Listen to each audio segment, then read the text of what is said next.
Soyez les bienvenus, frères et sœurs, ce matin. Nous nous retrouvons donc pour faire mémoire de la mort du Seigneur, pour proclamer sa résurrection dans l'attente de sa venue. Et c'est cette venue que nous chantons. Fais paraître ton jour et le temps de ta grâce. Fais paraître ton jour et le temps de ta grâce.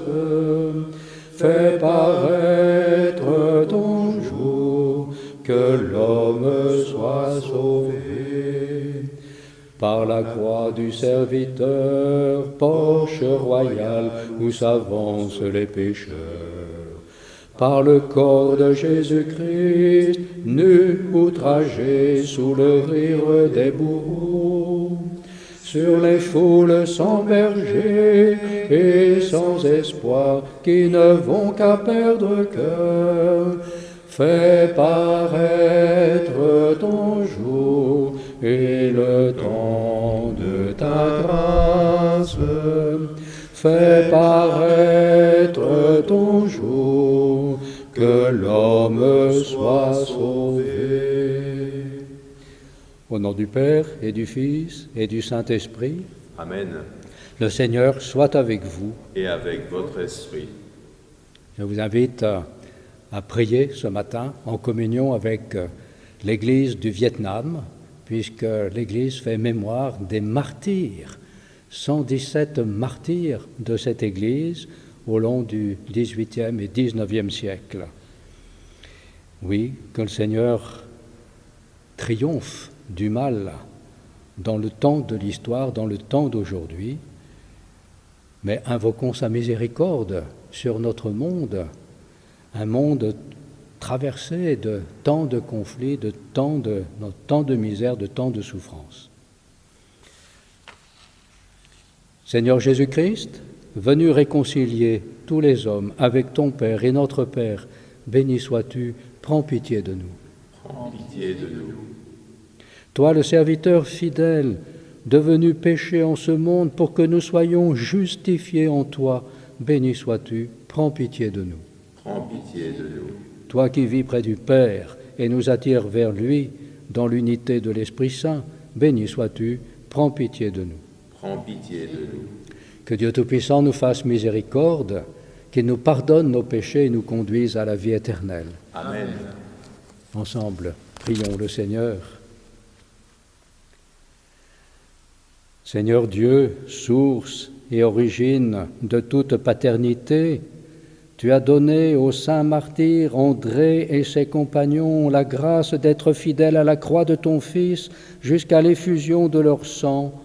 Accorde-nous par leur intercession de propager ton amour parmi nos frères, afin de pouvoir être appelés fils de Dieu et de l'être vraiment. Nous te prions par Jésus-Christ, ton Fils, notre Seigneur et notre Dieu, qui vit et règne avec toi dans l'unité de l'Esprit, maintenant et pour les siècles des siècles. Amen.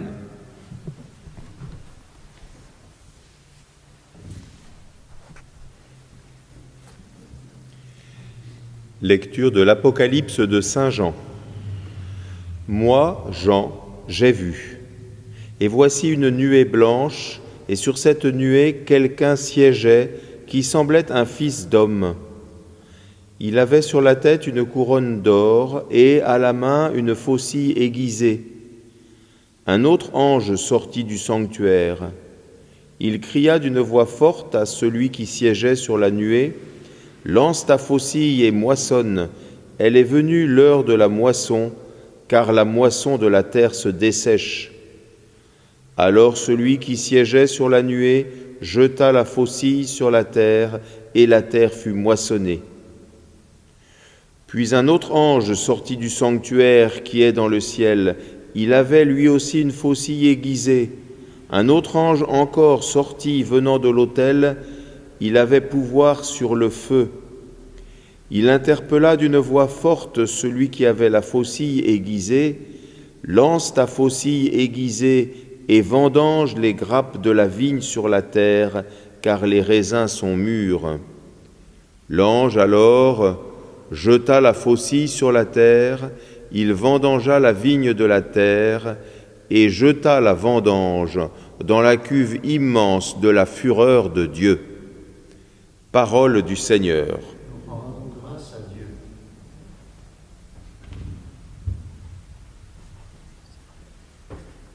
Il est l'agneau et le pasteur, il est le roi, le serviteur. Il est l'agneau et le pasteur, il est le roi, le serviteur. Allez dire aux nations, le Seigneur est roi.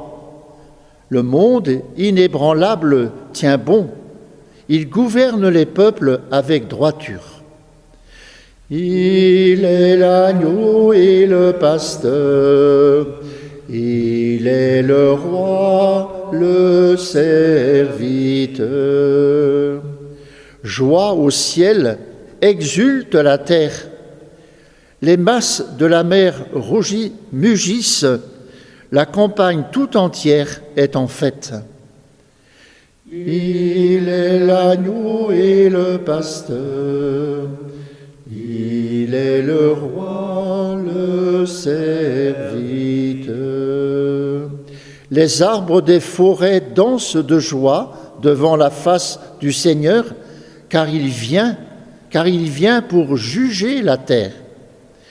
Il est l'agneau et le pasteur, il est le roi, le serviteur. Le Seigneur vient pour juger la terre, il jugera le monde avec justice et les peuples selon sa vérité. Il est l'agneau et le pasteur, il est le roi, le serviteur.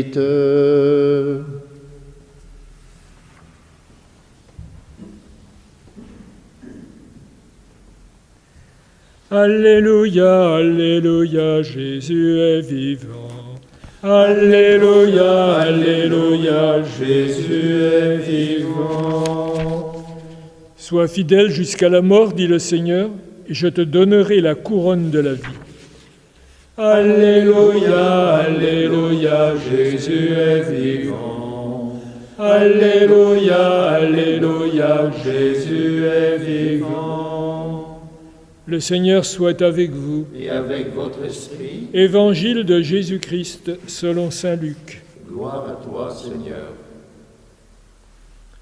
En ce temps-là, comme certains parlaient du temple, des belles pierres et des ex-voto qui le décoraient, Jésus leur déclara : « Ce que vous contemplez, des jours viendront où il n'en restera pas pierre sur pierre, tout sera détruit. » Ils lui demandèrent : « Maître, quand cela arrivera-t-il ?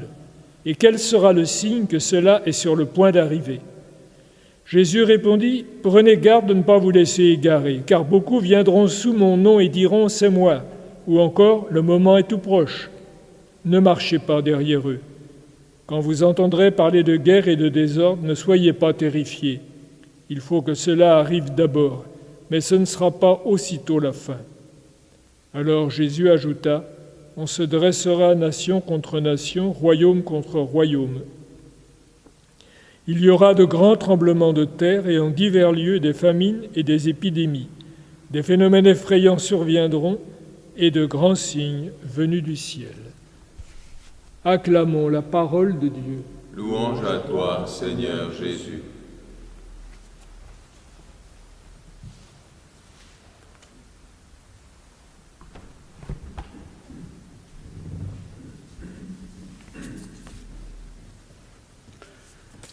Avec le chant de l'Alléluia, nous avons acclamé le Seigneur par ces mots qui me semblent résumer le message des lectures d'aujourd'hui.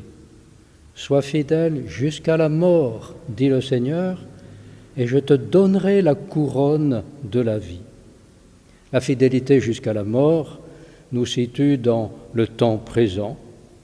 La couronne de la vie est ce que nous espérons pour nous-mêmes et pour tous à la fin des temps, l'espérance du jour du Seigneur.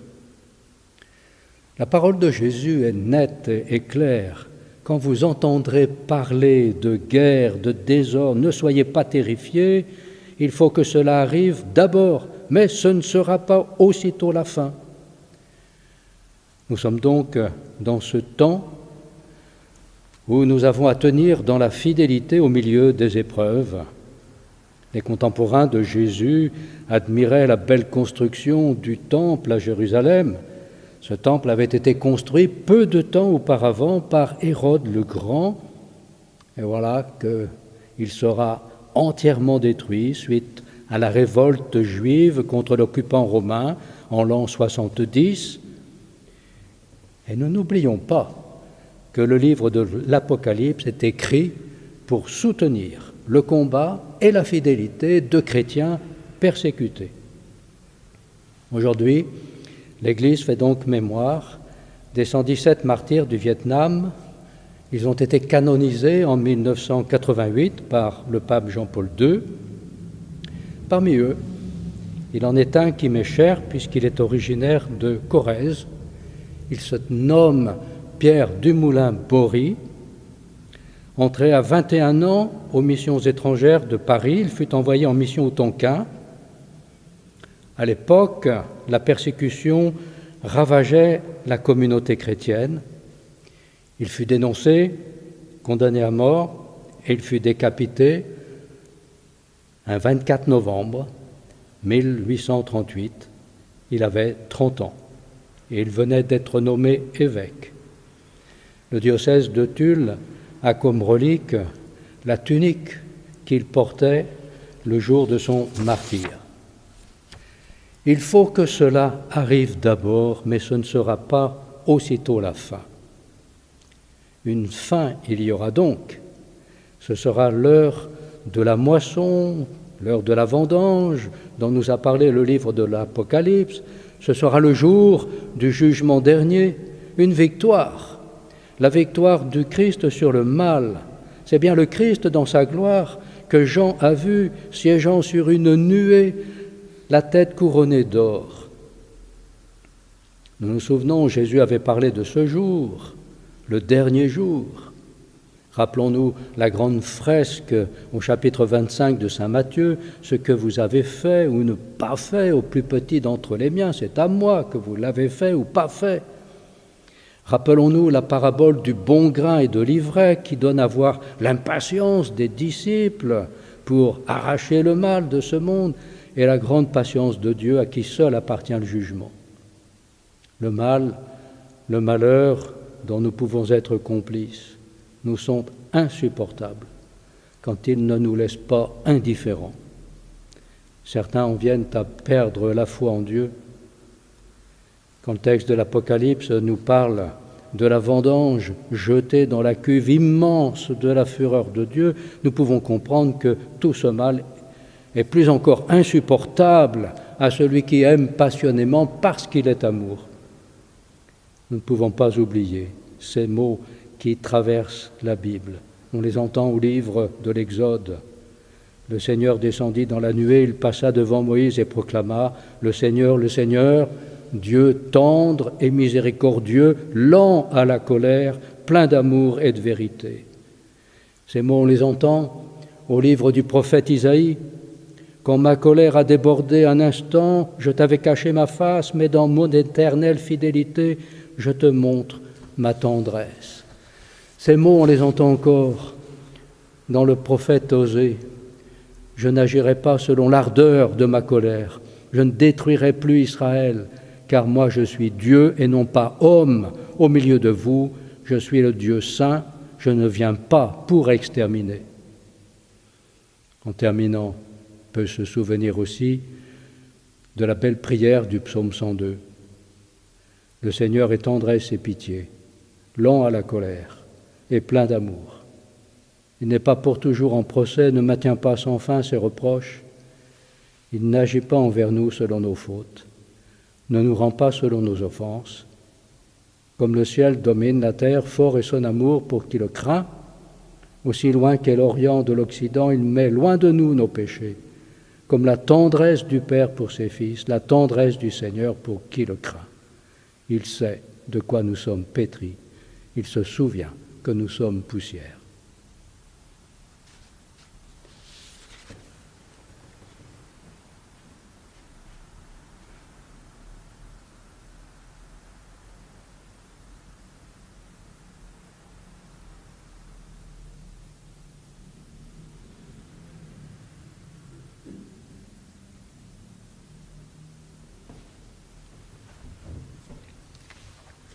Nous célébrons cette messe en particulier aux intentions qui nous ont été confiées.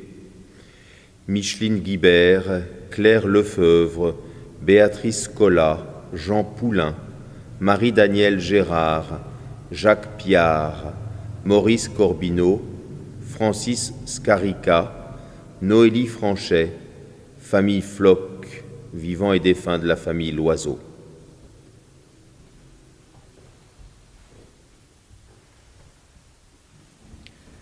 Tu es béni, Dieu de l'univers, toi qui nous donnes